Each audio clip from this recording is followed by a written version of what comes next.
Hi guys! Good morning! So, gloomy yung morning natin ngayon. And we're here na sa farm. Kalkag kaya akong buhok guys kasi galing pa kami sa biyahe.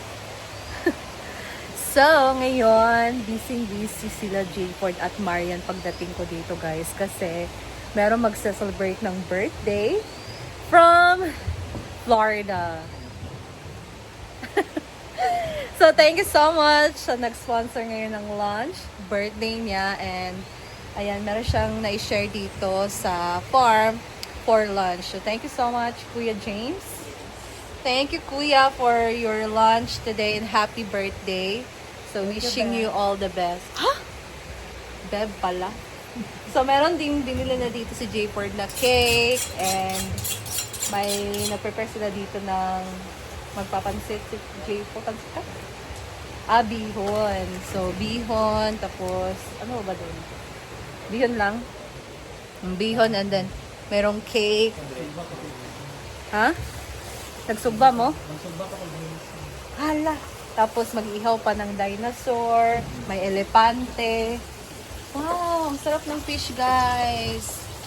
So, napili tayo dito ng isda. Ayan.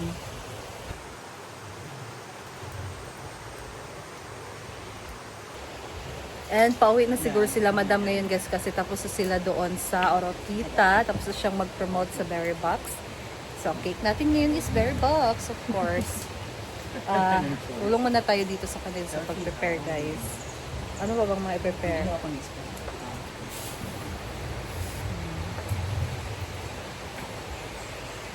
So, yung farm pa ngayon guys, medyo tahimik pa talaga siya. So, kahapon hindi kami nakapunta dito kasi meron din kami mga inasikaso sa bahay. Wow, ang daming package naman dito, oh. So, I think yan is from Mami May Abby. Ayan. Kunin na, hanguin na natin yung tinirito, guys. Pagod na siya, guys.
So, ayan guys.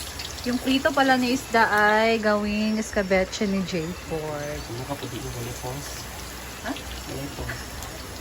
Ano siya? Piko ang tag 12 gig, 20 gig. Bakit? So, ngayon guys, tingnan natin ang recipe ni Jayford ng kanyang escabeche. So, unang-una talaga, igigisa mo na yung mga ricados, bawang sibuyas.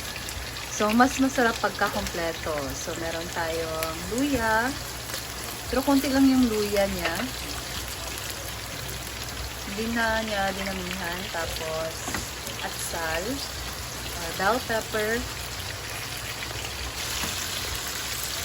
Sautein mo na to labas guys. Mag-enhance yung flavor ng ating ricados. At mabango din.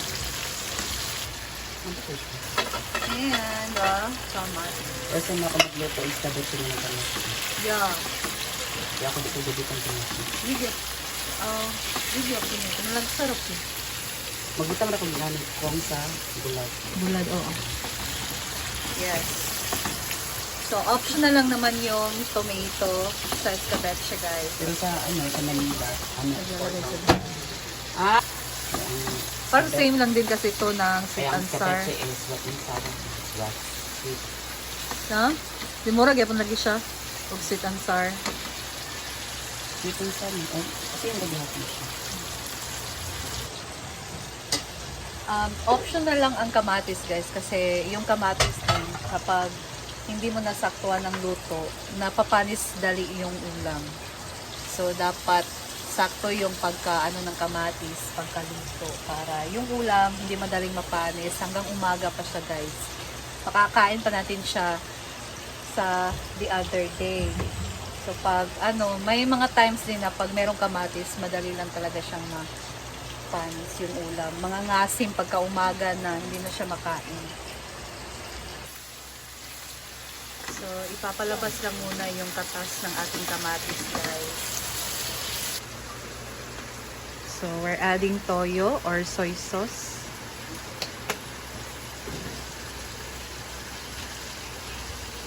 Vinegar. Ay, sulit. Vinegar.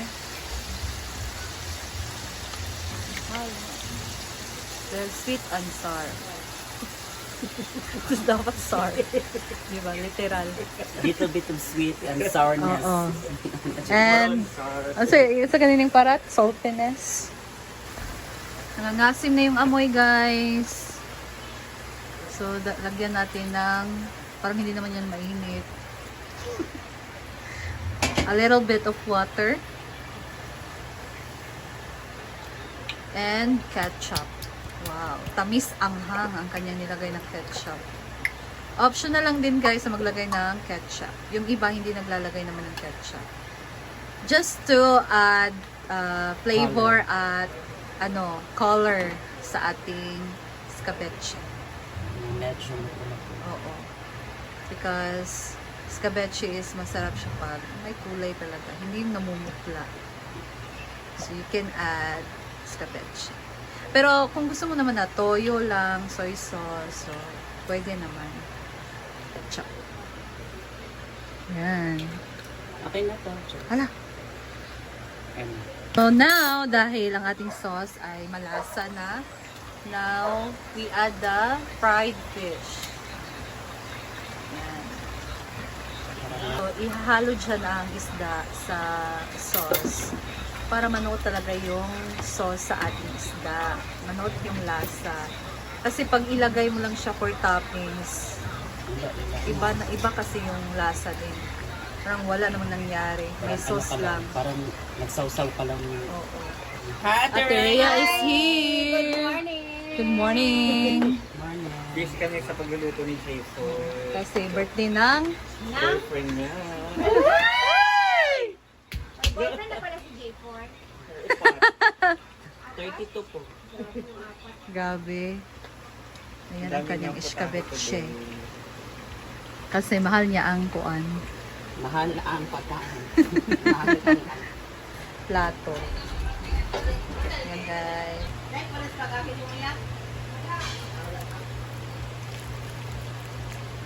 Ayan.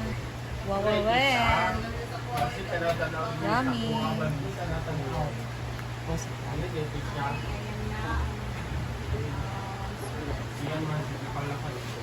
Tapos ng escabeche guys, next naman ang ating adobong pork. We'll saute first the bawang at sibuyas. That's the first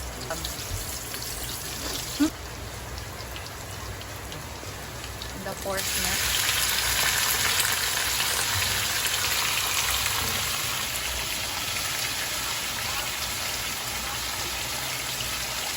Timpla mo talaga yung masusunod. Di ba? So, yan. Pagkalagay ni Jayford sa kanyang pork ay tinimplahan niya ito kaagad ng paminta at soy sauce. Wow, kakaiba to ang kanyang adobo. And then,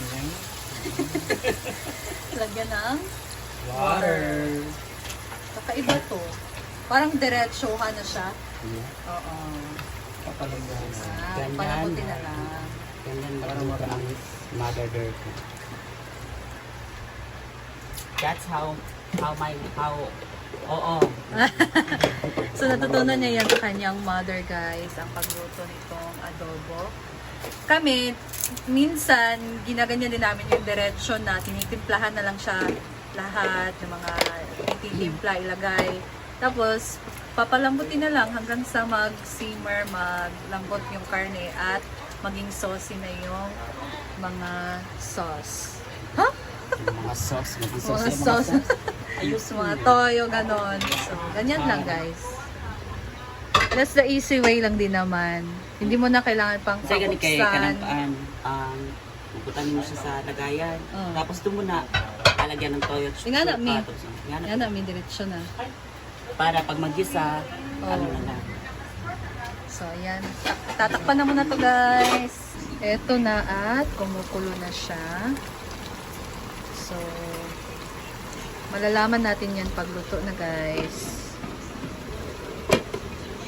Ba yan? So, malalaman natin adobo pagkaluto na kasi magmamantika na yung sabaw niya at ano na siya, saucing-saucy na. Kumonti na yung sabaw. So, this is for now. This is for now. So, dito lang muna ako guys and abangan na lang later ang aking next upload. So, sa ano namin later, salo-salo. Kasi may lulutuin pa na bihon. So, dito lang muna ako guys and thank you so much for watching. So, I'll see you again in my next video. Ingat po kayo. God bless. Bye! So, sa mga hindi pa nakapag-subscribe sa aking YouTube channel, please pa-subscribe guys. Just click the subscribe button and the notification bell para updated din kayo sa aking mga latest upload na video. So, thank you and God bless you all. Thank you guys. Ingat!